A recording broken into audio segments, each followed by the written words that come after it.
तो बच्चों last lecture में अपना क्या हो रहा था, DBP3 डिस्कस हो रहा था। ओके,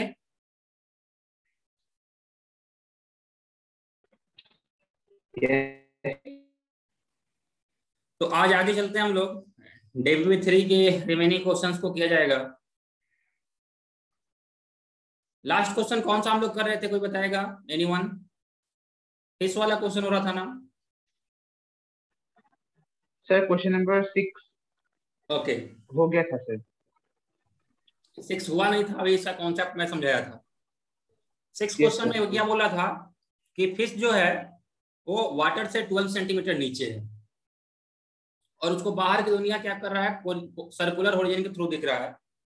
वाटर का रिफ्रैक्टिव इंडेक्स 4/3 है, तो उस सर्कल का अपने को रेडियस बताना था। ठीक है, देखिए ऐसा यहाँ पे बच्चों डायग्राम इसका कुछ ऐसा था कि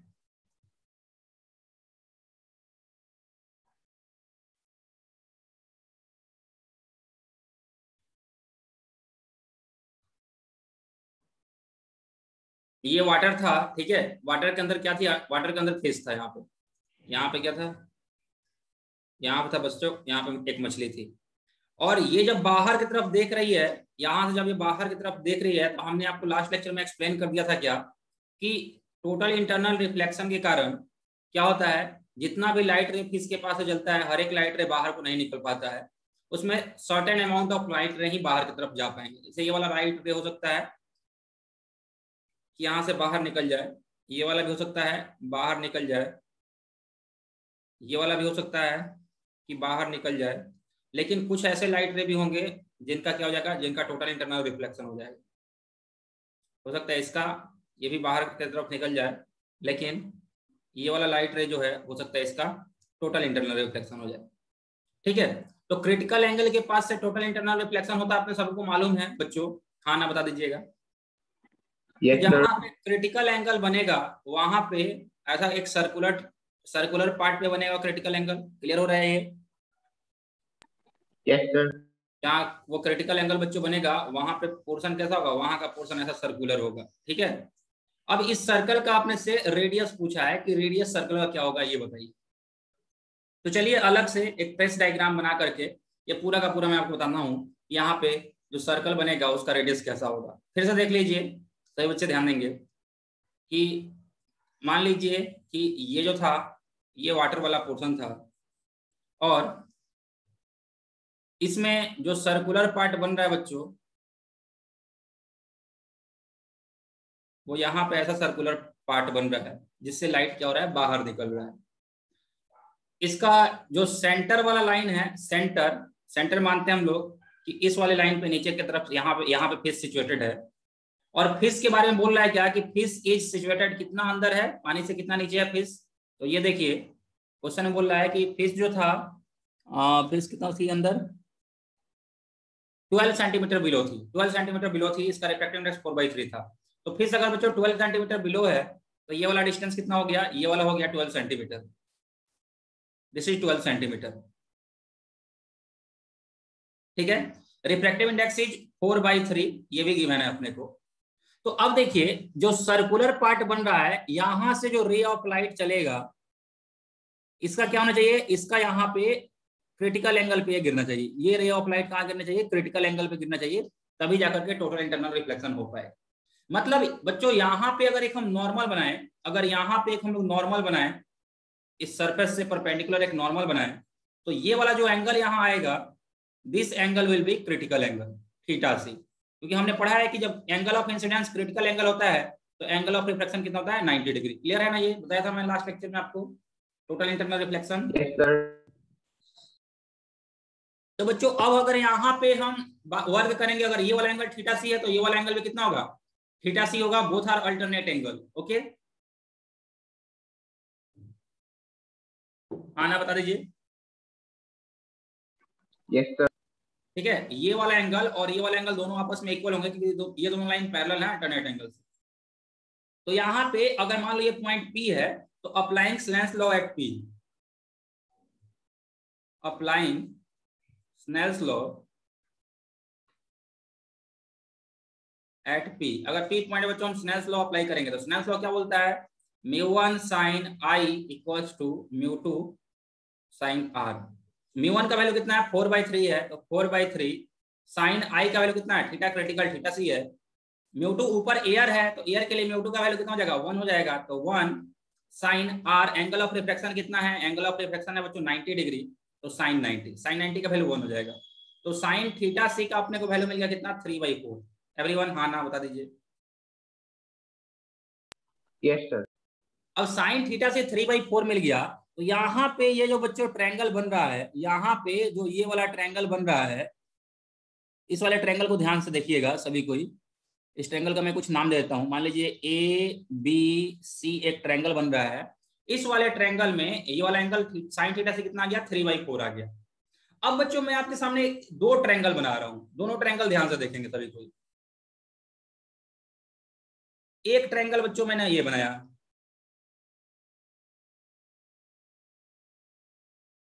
ठीक है, और एक जो ट्रायंगल ये बना है, मैं बोल रहा हूं कि ये वाला जो एंगल है ये थीटा सी के इक्वल है। अगर ये वाला एंगल थीटा से इक्वल है तो थीटा के सामने वाला क्या होता है परपेंडिकुलर होता है, तो ये परपेंडिकुलर हो गया। sin थीटा से क्या होगा, sin थीटा होता है परपेंडिकुलर बाय हाइपोटेनस, मतलब यहां से यहां क्या है दिस इज परपेंडिकुलर, और परपेंडिकुलर का वैल्यू कितना हो जाएगा 3, और ये क्या है ये हाइपोटेनस, ये हो जाएगा 4। क्लियर हाँ ना? Yes sir. एवरीवन बच्चों बताते चलिएगा क्लियर है कि नहीं है? Yes sir. अब देखिए क्या ये 3 है ये 4 है, तो ये वाला वैल्यू कितना होगा, दिस विल बी √4² - 3² यानी 16 - 9। 16 - 9 कितना हो जाएगा बच्चों, 16 - 9 will be equal to √7। Clear? Yes sir. Pythagoras apply किया हूं बच्चों, हाँ ना बता दीजिए इसमें कुछ डाउट होगा तो किसी को। यस सर क्लियर है सर।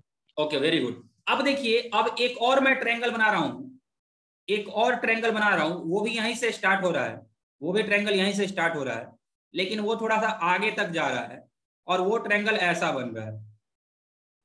और उस वाले ट्रायंगल में ये जो वर्टिकल हाइट है ना ये है बच्चों 12 सेंटीमीटर, दिस इज 12। उस वाले ट्रायंगल में ये वर्टिकल हाइट 12 सेंटीमीटर है। अब इस वाले ट्रायंगल में ये वाला रेडियस अगर r है तो अपने को ये r का वैल्यू फाइंड करना है। हम बोल रहे हैं ये दोनों ट्रायंगल सिमिलर है, क्योंकि ये वाला एंगल दोनों में कॉमन था, और ये वाला एंगल अगर कॉमन था तो दोनों ट्रायंगल सिमिलर है। अब सिमिलर ट्रायंगल के साइड का रेशियो क्या होता है, सिमिलर होता है। यहाँ पे हम बोल सकते हैं √7/3 equals to 12/r। Okay, A B, ये था बी, ये था सी, इसका नाम दे दिया डी, इसका नाम दे दिया ई। ट्रायंगल ए बी सी जो था, triangle A B C was similar to triangle A D E. Everyone हाँ ना बता दीजिए। Yes sir. कंफर्म सबको, जितने लोग भी हैं? अंतरिक्ष yes Mahendra okay very good. तो ये दोनों अगर सिमिलर है तो इसको सोल्व करेंगे तो अपने को r का वैल्यू आ जाएगा। r का वैल्यू कितना जाएगा, r will be equal to 12 × 3/√7। इसको आप सोल्व कर लीजिए, आपका आंसर आ जाएगा। ओके, तो ये क्वेश्चन बहुत अच्छा था बच्चों, ये एनसीईआरटी क्लास 12 का क्वेश्चन है। ओके, तो इस तरह के क्वेश्चन के लिए तैयार हो जाइए। और सिमिलर कॉन्सेप्ट जेई एडवांस में भी आ चुका है, जेई मेंस में भी आ चुका है। जेईई एडवांस मालूम है ना, एडवांस का एग्जाम होता है सो। Yes sir. हाँ, तो वहां पे सिमिलर कॉन्सेप्ट ऑलरेडी रिपीट हो चुका है, तो इसलिए इस वाले क्वेश्चन को हमने इतना टाइम दिया था, क्योंकि आप लोग कभी क्लास 10th में ही, ठीक है, वहां पे आपको ये वाला चीज सिखाया जाता था, इसलिए थोड़ा टाइम लगा। आगे चले अगले क्वेश्चन पे, समझ में आया सबको ये? Yes sir. Yes sir. चलिए अब आगे चलते हैं। अगले क्वेश्चन पे, अगला क्वेश्चन इज ये वाला। Speed of light in vacuum दिया हुआ है कितना, 3 × 10⁸ मीटर पर सेकेंड। रिफ्रैक्टिव इंडेक्स 4/3 दिया हुआ है। Speed of light in liquid पूछ रहा है, बहुत आसान है। अपने को मालूम है रिफ्रैक्टिव इंडेक्स कितना होता है, speed of light in air by speed of light in medium. ये कितना है, ये 4/3। Speed of light in medium air कितना होता है, 3 × 10⁸ बाई v। इसको सोल्व कर दीजिए, v का वैल्यू कितना हो जाएगा, 9 × 10⁸/4, 4 दूनी 8, 25 × 10⁸। ऑप्शन है clear? Clear? Yes sir. Everyone हाँ ना? Yes sir. Yes sir. अगले क्वेश्चन में चलते हैं। क्वेश्चन नंबर 8 क्या बोल रहा है? A swimming pool appears 2 metre deep, it's actual depth is. एक स्विमिंग पूल है बच्चों, वो ऊपर से देखने में 2 मीटर डीप लग रहा है, तो उसका एक्चुअल डेप्थ कितना होगा? रिफ्रैक्टिव इंडेक्स ऑफ वाटर दिया 1.33।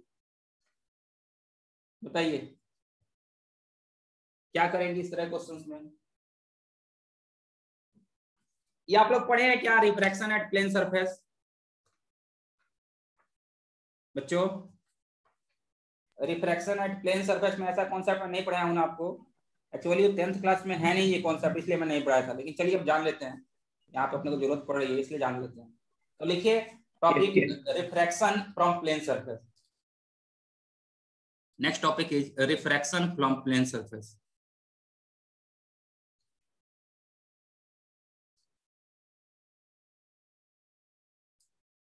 रिफ्रैक्शन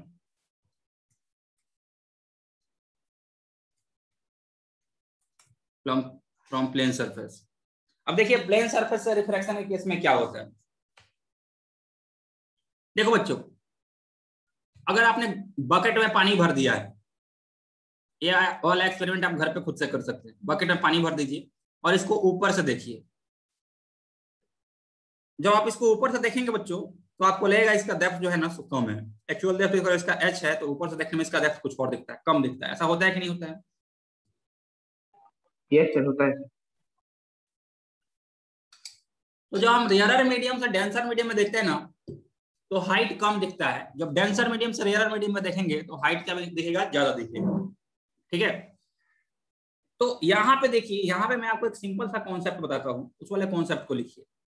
कॉन्सेप्ट है height of image by h i by h o is equal to mu are by mu i. H i by h o equals to mu are by mu i. लिख लिया आपने? Yes sir. अब यहाँ पे note दे कुछ बातें लिखिए। ये बच्चों बहुत इंपॉर्टेंट चीज सिखा रहा हूँ, लोगों को समझ में नहीं आता लास्ट क्लास तक। ध्यान से सीखोगे, एक बार समझ जाओगे। लिखो HI and HO are always measured from surface. HI and HO are always measured from surface. HI and HO are always measured from surface. Second point, mu r is a refractive index of that medium in which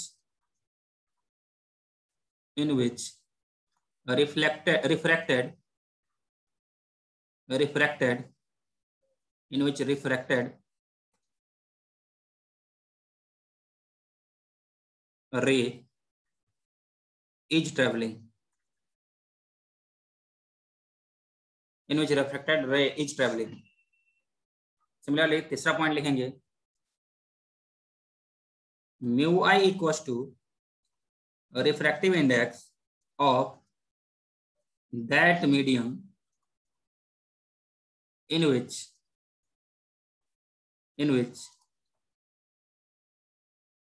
incident ray is traveling. Mu I equals to refractive index of that medium in which incident ray is traveling. Okay, everyone, Hana? Yes sir. तो ये अपना क्या हो गया? कुछ important point हो गया। अब चलिए समझते हैं इसको। जैसे मान लीजिए कि ऐसा क्वेश्चन है, क्वेश्चन इज लाइक दिस, कि ऐसा एक पॉन्ड है, या ऐसा मान लीजिए एक तालाब है, स्विमिंग पूल है, कुछ भी दे देगा, बोलेगा इसमें पानी भरा हुआ है,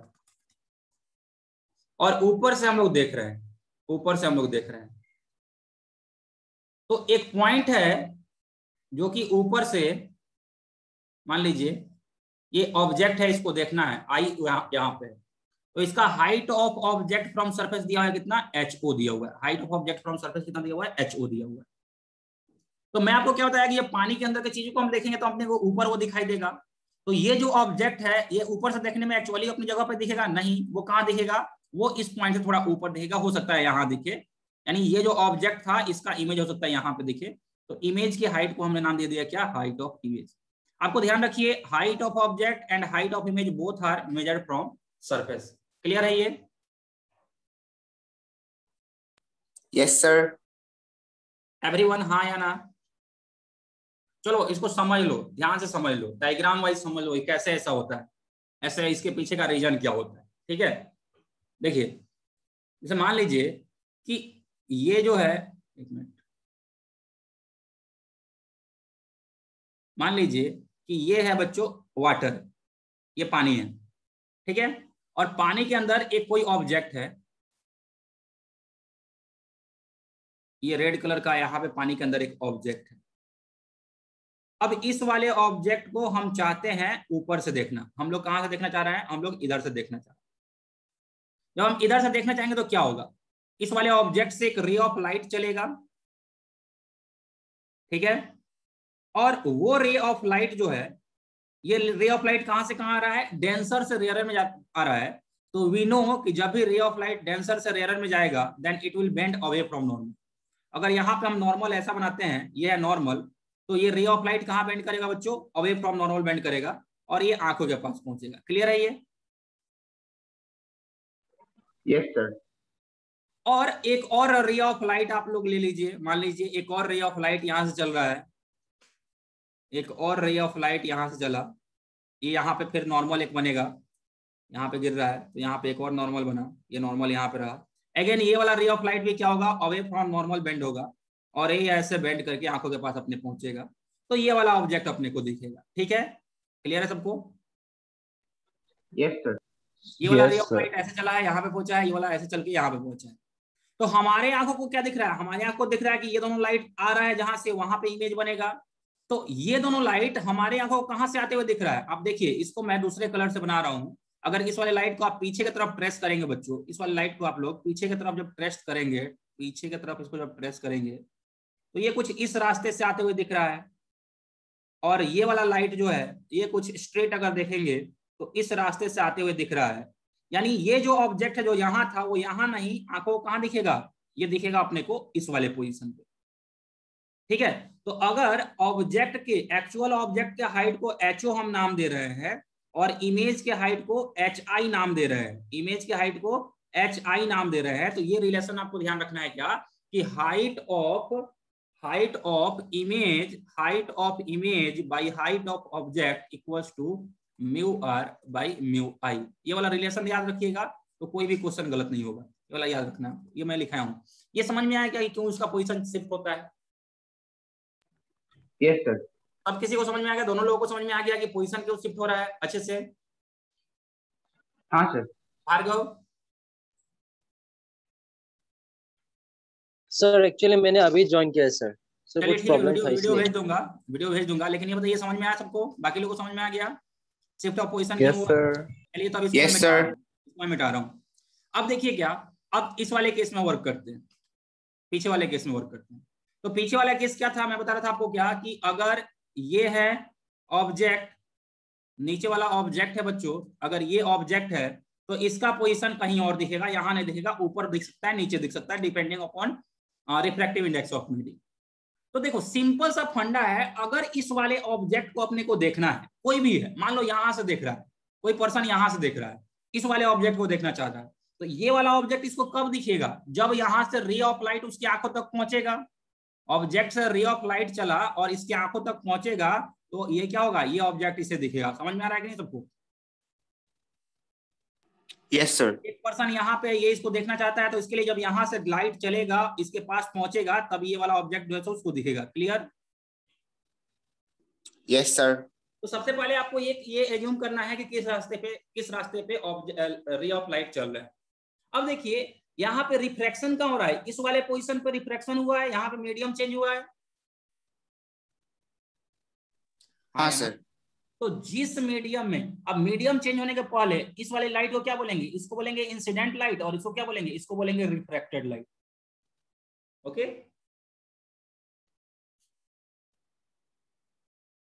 रिफ्रैक्शन यहां हो रहा है ना बच्चों, अगर यहाँ पे आप नॉर्मल बनाइएगा तो ये रिफ्रैक्शन यहाँ हो रहा है, इसको क्या बोलते हैं? इसको बोलते हैं एंगल ऑफ इंसिडेंस। इसको क्या बोलते हैं? इसको बोलते हैं एंगल ऑफ रिफ्रैक्शन। ओके, हाँ ना? Yes sir. तो ये वाला लाइट क्या बोला जाएगा? इस वाले को बोलेंगे इंसिडेंट लाइट, और इस वाले लाइट को क्या बोलेंगे? इसको बोलेंगे रिफ्लेक्टेड लाइट। ये क्लियर है?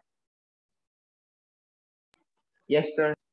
तो इंसिडेंट लाइट जिस मीडियम में ट्रेवल करता है ना, उस मीडियम के रिफ्रैक्टिव इंडेक्स को हम लोग म्यू आई बोलेंगे, और रिफ्रैक्टेड लाइट जिस मीडियम में ट्रेवल करेगा ना, उस मीडियम के रिफ्रैक्टिव इंडेक्स को म्यू आर से डिनोट करेंगे। Okay, yes sir. चलिए अब क्वेश्चन पे चलते हैं, क्वेश्चन से आपको समझ में आएगा। क्वेश्चन इज कि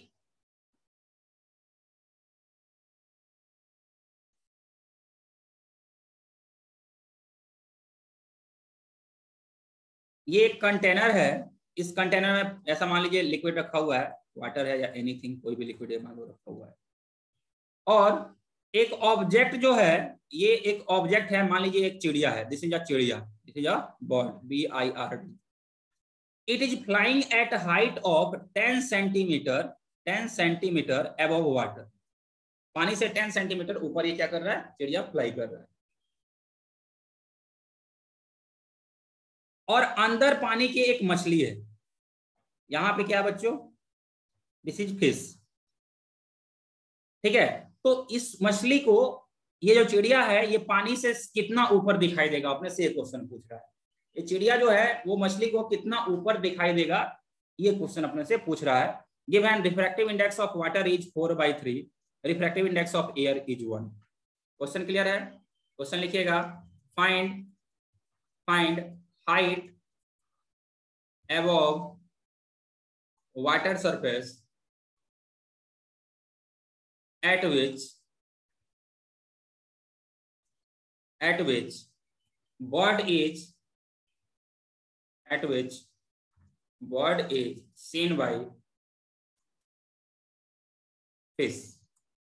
फिश जो है सो चिड़िया को कितना ऊपर देखेगी। ओके, सबने क्वेश्चन लिख लिया? Yes sir. अब ये बताइए कि किसको कौन देखना चाह रहा है? अकॉर्डिंग टू क्वेश्चन किसको कौन देखना चाह रहा है? सर फिश बर्ड को। फिश बर्ड को देखना चाह रहा है, यानी fish is observer. Yes sir. तो ये फिश बर्ड को कब देख पाएगी?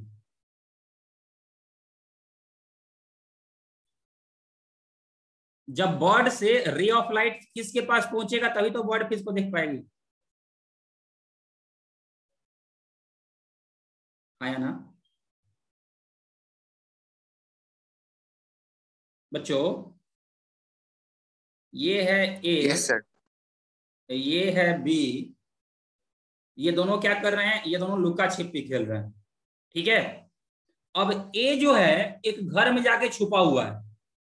ए यहाँ पे एक घर में जाके छुपा हुआ है यहाँ पे, और इसमें एक छोटा सा होल है, इसमें एक छोटा सा होल है।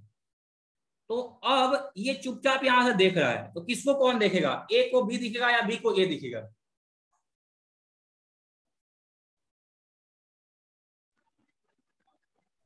सर ए को बी दिखेगा सर।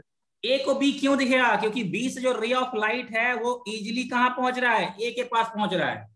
लेकिन ए से जो रे ऑफ लाइट चल रहा है वो सब कौन रोक ले रहा है? ए से जितना भी रे ऑफ लाइट चल रहा है सब दीवार रोक ले रहा है, इसलिए बी ए को नहीं देख पा रहा है, जबकि ए जो है सो बी को देख पा रहा है। समझ में आ रहा है कि नहीं आपको ये? Yes sir. तो किसी भी चीज को देखना है तो तभी हम देख पाएंगे जब उससे रे ऑफ लाइट अपने पास पहुंचेगा। क्वेश्चन बोल रहा है कि fish wants to see bird, fish को चिड़िया को देखना है। अब फिश चिड़िया को कब देख पाएगी? जब चिड़िया से रे ऑफ लाइट फिश तक पहुंचेगा। Okay, yes sir. अब देखिए आप लोग, यहाँ पे इंसिडेंट रे तो ये वाला हो गया, यहाँ पे रिफ्रैक्शन हो रहा है ना, तो रिफ्रैक्शन के पहले वाला लाइट को क्या बोलेंगे? Incident ray. This is incident ray. Yes sir. And this is refracted रे।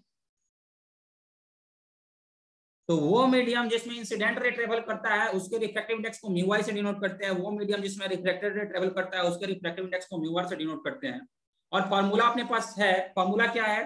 फॉर्मूला है height of image by height of object equals to mu are by mu i. चलिए अब इसको अप्लाई करते हैं। हाइट ऑफ इमेज अपने को find करना है, अपने को फाइंड करना है कि चिड़िया जो है वो कितना ऊपर दिखेगी।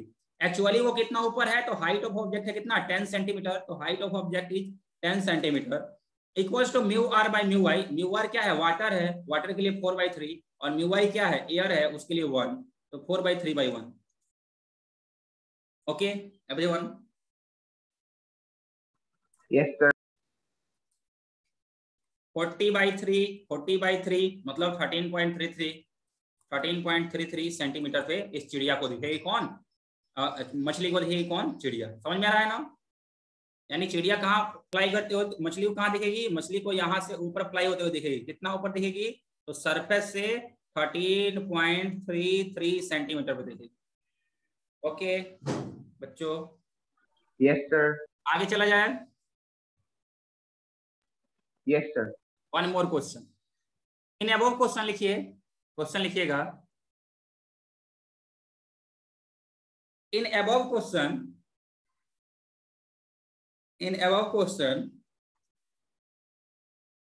fish was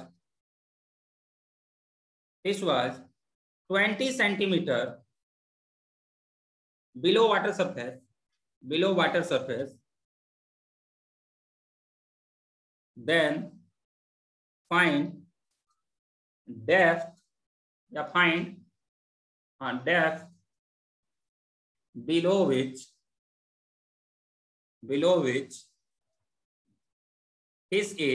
fish is seen by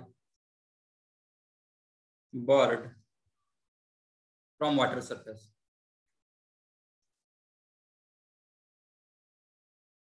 from water surface. In above question, fish was 20 centimeter below water surface, then find depth below which fish was seen by bird from water surface. यानी पिछले वाले question में बोल रहा है कि ये रही चिड़िया, ये रहा पानी, और ये रही मछली जल की रानी है, ठीक है, यहाँ मछली है। और मछली के बारे में बोल रहा है बच्चों क्या, कि fish is 20 centimetre below water surface. अब ये जो बर्ड है, इसको ये फिश जो है सो कितना नीचे दिखेगी अपने को ये बताना है। म्यू का वैल्यू कितना था, 4/3 था, ऊपर म्यू का वैल्यू कितना था, 1। ओके, तो पहले ये बताइए आप लोग कि कौन किसको देख रहा है। सर बर्ड फिश को देख रहा है सर। बर्ड फिश को देख रहा है, यानी बर्ड फिश को अगर देखना चाह रहा है तो इसके लिए कहां से कहां लाइट जाना चाहिए, बर्ड से फिश के पास या फिश से बर्ड के पास? सर बर्ड से फिश के पास। देख कौन रहा है? नहीं सर, फिश से बर्ड के पास। Okay very good. फिश से बर्ड के पास जब लाइट रे जाएगा तब जो है फिश बर्ड को दिखेगी। Okay yes sir. ये लाइट ऐसे जाएगा, रिफ्रैक्शन यहाँ पे हो रहा है। Yes sir. तो ये वाला पार्ट ऑफ लाइट को क्या बोलेंगे, this is incident light. Yes sir. And ऊपर वाले पार्ट ऑफ लाइट को क्या बोलेंगे? Sir refracted light. Okay, refracted था ये, रिफ्रैक्टेड लाइट। तो रिफ्रैक्टेड लाइट जिस मीडियम में ट्रेवल करता है उसके रिफ्रैक्टिव इंडेक्स को क्या बोलते हैं, म्यू आर। और इंसिडेंट लाइट जिस मीडियम में ट्रेवल करता है उसके रिफ्रैक्टिव इंडेक्स को क्या बोलते हैं, म्यू आई। तो म्यू आई का वैल्यू 4/3, म्यू आर का वैल्यू 1। अब फार्मूला क्या बोलता है, फार्मूला बोलता है height of image by height of object equals to mu are by mu I. Okay, height of image अपने को फाइंड करना है। ऑब्जेक्ट जो है सरफेस से कितना नीचे है, ऑब्जेक्ट सरफेस से 20 सेंटीमीटर नीचे है, इक्वल्स टू म्यू आर कितना है, म्यू आर इज 1, म्यू आई कितना है, म्यू आई इज 4/3।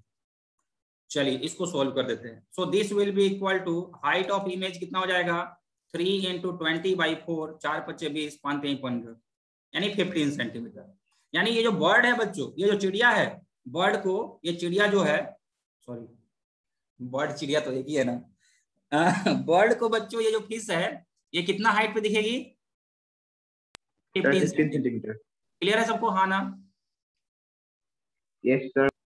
अगर क्वेश्चन में ये भी दिया होता कि बर्ड इज फ्लाइंग, जो है बर्ड इज 10 सेंटीमीटर अबव, अब जो है सो बर्ड को फिश कितना नीचे दिखेगी। पिछले वाले क्वेश्चन में क्या था कि वाटर सरफेस से कितना नीचे दिख रहा है, अब बोल रहा है कि बर्ड 10 सेंटीमीटर ऊपर है, अब कितना ऊपर दिखेगा। तो ये हो गया 15, ये हो गया 10, कितना लिखेंगे आंसर, 25। क्लियर? Yes sir. तो इस तरह क्वेश्चन के लिए रेडी रहिए। अब ये वाला क्वेश्चन ट्राई करते हैं जो इसमें था।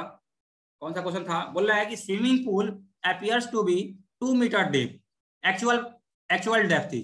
अगर स्विमिंग पूल 2 मीटर डीप दिख रहा है तो उसका एक्चुअल डेप्थ क्या होगा? चलिए देखते हैं। This is swimming pool. ऊपर से देखने में it is 2 metre depth. This is appears to be, तो इसका मतलब क्या है? This is height of image. Actual height तो है नहीं। Yes, okay, sir. और इसको कौन देखेगा? इसको जो भी देखेगा ऊपर से ही देखेगा। Yes, sir. तो ऊपर से कब दिखेगा इसका डेप्थ? जब डेप्थ से एक रे ऑफ लाइट इसकी आंखों तक पहुंचेगा। Yes, sir. तो ये वाला जो लाइट है ये कौन सा है? दिस इज इंसिडेंट लाइट, और इंसिडेंट लाइट जिस मीडियम में होगा उसमें रिफ्लेक्टिव इंडेक्स को म्यू आई बोलेंगे। दिस इज रिफ्लेक्टेड लाइट, तो ऊपर का म्यू आर हो गया, म्यू आर का वैल्यू 1, म्यू आई का value 1.33। This is given in question. Okay, अब फॉर्मूला अप्लाई कर देंगे। Height of image by height of object equals to mu are by mu I. Height of image अपने से दिया हुआ है, हाइट ऑफ इमेज दिया हुआ है कितना? 2 मीटर नीचे है, appears to be 2 metre depth. 2 metre height of image है, हाइट ऑफ ऑब्जेक्ट अपने से पूछ रहा है। म्यू आर कितना है? म्यू आर 1 है, म्यू आई कितना है? 1.33। चलो तुम्हें सोल्व करें। तो height of object equal to कितना हो जाएगा? 2 × 1.33, तो 3 दूनी 6, 3 दूनी 6, 2.66 metre depth. Option A is correct. Okay Yes, sir. Everyone, हाँ ना? Yes, sir. चलिए अगले क्वेश्चन में चलते हैं। Next question is a light of two color A and B passes through plane boundary. A is bent more than B. Which color travels slowly in the second medium? बोल रहा है कि मान लीजिए, क्या मान लें, तुम कहाँ हो? तुम यहाँ हो, मैं तुम्हें कहाँ कहाँ ढूंढ रहा हूँ, तुम यहाँ हो। देखो बच्चों, बोल रहा है कि मान लीजिए कि ये एक मीडियम है, ये एक मीडियम है, यहाँ पे 2 लाइट रे आकर के गिरा है, 2 लाइट रे आकर के गिरा है। एक मान लीजिए कि रेड कलर का लाइट ले, एक मान लो ये पहला लाइट रे ये वाला आके गिरा है, ठीक है, और दूसरा लाइट रे जो है वो ये आके गिरा है, दूसरा लाइट रे ये वाला आके गिरा है। ओके, क्लियर है Yes, ये? sir. यहां पे नॉर्मल बना दिया गया। चलिए नॉर्मल हमने बना दिया, ये हुआ नॉर्मल, ये हुआ नॉर्मल। एक नॉर्मल का नाम दे दिया गया n1, ये वाला है n1, ये वाला है n2। अब बोल रहा है कि एक जो लाइट रे है वो ज्यादा बेंड हो रहा है, दूसरा लाइट रे जो है वो कम बेंड हो रहा है, ठीक है। तो आप देखिए क्या बच्चों, जो रेड कलर का लाइट है, मान लेते हैं कि रेड कलर का लाइट जो है, जो रेड कलर का लाइट है बच्चों, वो मान लीजिए कि लेस अमाउंट से बेंड हुआ है, और जो ब्लू कलर वाला लाइट है वो मोर अमाउंट से बेंड हुआ है, ठीक है। क्लियर ये? Yes, sir. अब क्वेश्चन देखिए क्या बोल रहा है कि when light of two colours a and b passes through a plane boundary, a bent more than b. A जो है वो बी से ज्यादा बेंट हुआ है, तो ये हो गया ए, ये हो गया बी, ए ज्यादा बेंट हुआ है। Which colour slowly travel slowly in second medium. अब इन दोनों में से स्लोली कौन जा रहा है? तो बच्चों जो ज्यादा बेंड हुआ है उसका रिफ्रैक्टिव इंडेक्स ज्यादा, और वो ज्यादा स्लो जाएगा, तो a is slower than b, a is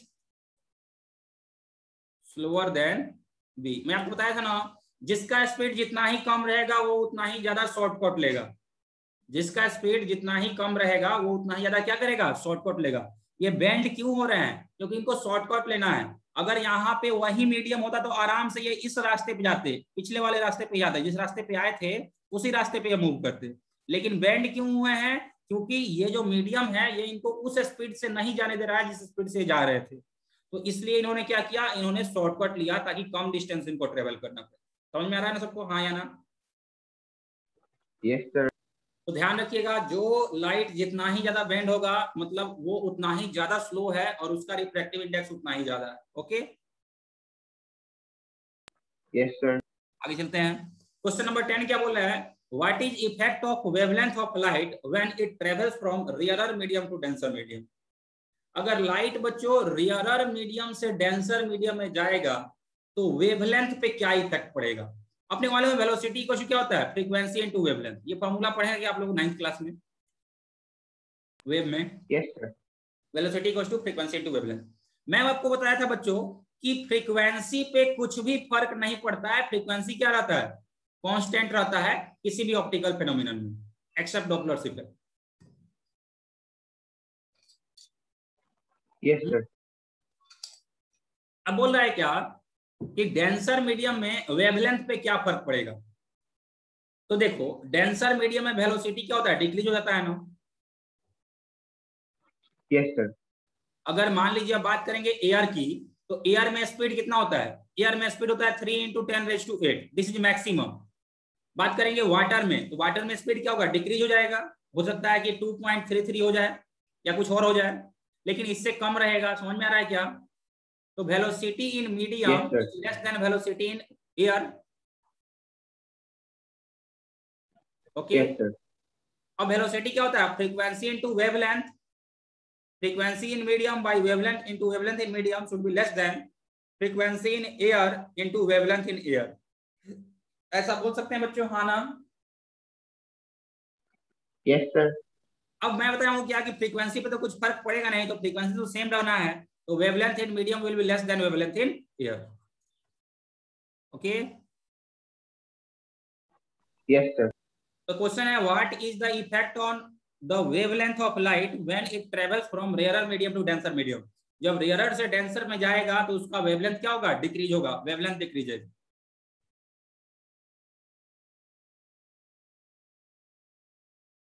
everyone हाँ ना बता दीजिएगा।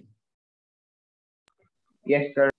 चलिए क्वेश्चन नंबर 11 चलते हैं। 11 क्या बोल रहा है, light enters from air to glass having refractive index 1.5, speed of light in glasses. आपने को मालूम है रिफ्रैक्टिव इंडेक्स कितना होता है, refractive index equals to speed of light in air by speed of light in medium. Refractive index 1.5 है, air में कितना होता है 3 × 10⁸। वेलोसिटी इन ग्लास पूछ रहा है, वेलोसिटी इन मीडियम पूछ रहा है, तो वेलोसिटी इन मीडियम कितना हो जाएगा 3 × 10⁸ by 1.5 and this will be equal to 2 × 10⁸ metre पर सेकंड। समझ में आई ये। Yes sir. क्वेश्चन नंबर 12 क्या बोल रहा है, light of wavelength 500 nanometre in air enters a glass plate with refractive index 1.5। ठीक है, लाइट का वेवलेंथ कितना है 500 नैनोमीटर है, बहुत बढ़िया। लैम्डा कितना है 500 नैनोमीटर। नैनो का मतलब बच्चों क्या होता है, नैनो का मतलब होता है 10⁻⁹ मीटर। ओके, याद रहेगा ये। Yes sir. तो लाइट का वेवलेंथ है 500 नैनोमीटर। ये कहां जा रहा है, ये ग्लास में जा रहा है जिसका रिफ्रैक्टिव इंडेक्स 1.5 है। और अपने से पूछ रहा है कि उसका स्पीड इन ग्लास क्या होगा। तो स्पीड इन ग्लास तो हमने अभी ये कैलकुलेट किया, यहाँ पे भी रिफ्रैक्टिव इंडेक्स 1.5 ही था ना, तो उसके लिए हमने कैलकुलेट कर लिया स्पीड इन लाइट। क्लियर है ये, हाँ ना। Yes sir. अब पूछ रहा है फ्रीक्वेंसी, फ्रीक्वेंसी कितना होगा। तो वेवलेंथ कितना है, वेवलेंथ 500 नैनोमीटर है, तो अपने को मालूम है वेलोसिटी क्या होता है, फ्रीक्वेंसी इनटू वेवलेंथ। बच्चों हाँ ना बता दीजिएगा। यस एवरीवन एक मिनट रुकिए, क्लियर ऑल माय ड्राइंग। चलिए फिर से आते हैं। देखिए वेलोसिटी क्या होता है, फ्रीक्वेंसी इनटू वेवलेंथ होता है, और वेलोसिटी अपने को एयर में मालूम है, एयर में कितना होगा 3 × 10⁸। एयर में उसका फ्रीक्वेंसी अपने को फाइंड करना है। वेवलेंथ इन एयर कितना है 500 नैनोमीटर, तो 500 × 10⁻⁹। अब इसको जब सोल्व करेंगे तो फ्रीक्वेंसी का वैल्यू कितना हो जाएगा 3 × 10⁸ डिवाइड बाई 500 × 10⁻⁹।